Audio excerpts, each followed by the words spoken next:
So I want to change gears here for a bit.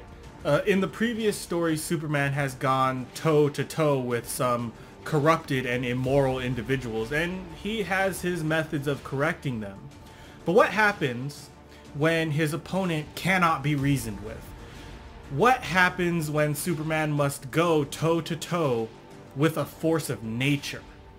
Today we are discussing the Valleyho Dam incident, in which the town of Valleyho is besieged by days and days of rain, and the buildup of water from the downpour threatens to destroy the dam and flood the city.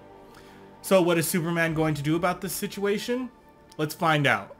The story begins when the town of Valleyho sends out an emergency call through the power lines that their dam is about to break. Perry White from the Daily Planet intercepts this telegram and decides he wants to give the story to none other than Clark Kent. But as it turns out, Clark, he's not even in the office right now. So instead, Lois Lane volunteers herself, but Perry White, he's not buying into that idea. He thinks Clark should take the story. So then Lois goes to Clark and she lies to him, telling him the real story is about a woman giving birth to septuplets at the hospital. Clark, being the natural simp that he is, immediately believes her and heads to the hospital. Meanwhile, Lois goes and catches the train down to Valleyho to take the story for herself.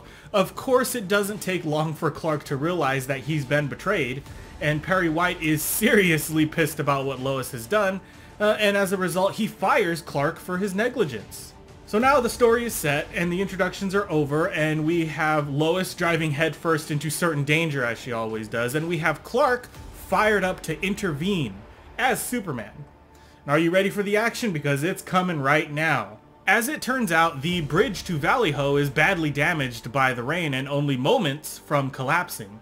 Of course, Superman is on the train and uses his powerful body to brace the tracks so that the train can glide harmlessly over him.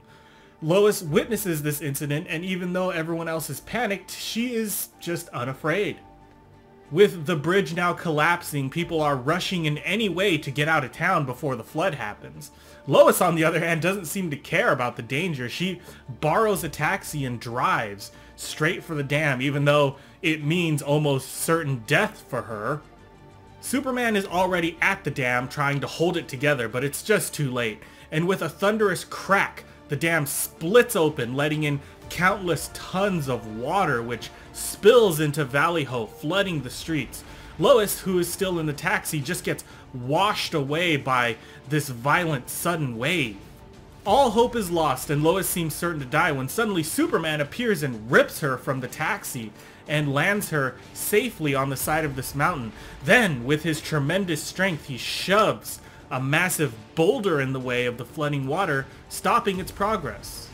Lois is so grateful to Superman that she rewards him with a kiss. But Superman's not impressed. He drops her off without much ceremony.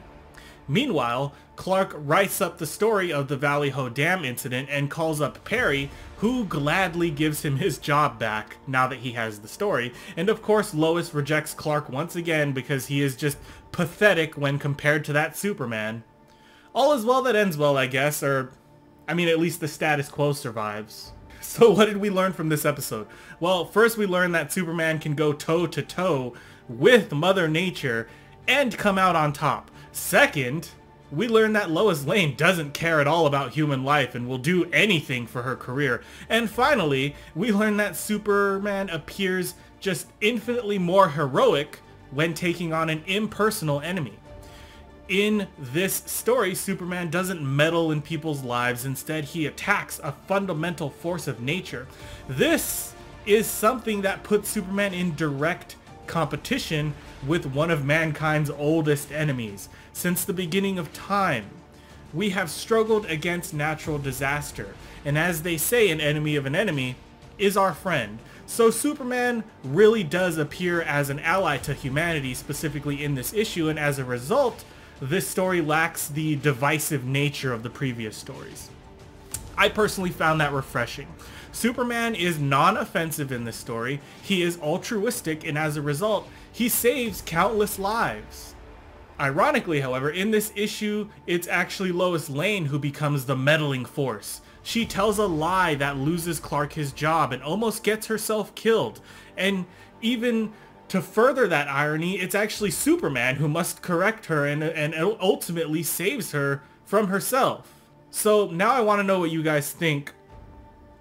Do you think Superman is at his best when he is acting impersonal away from human affairs? Or do you like the stories where he gets tangled in other people's lives? Let me know. Let me know in the comments so we can discuss this. And as always, if you like reading this comic with me, you want to read more, why not like this video and subscribe to the channel? Also, I have a Patreon. If you are feeling generous, you can donate there. But until next time, nerds, stay heroic.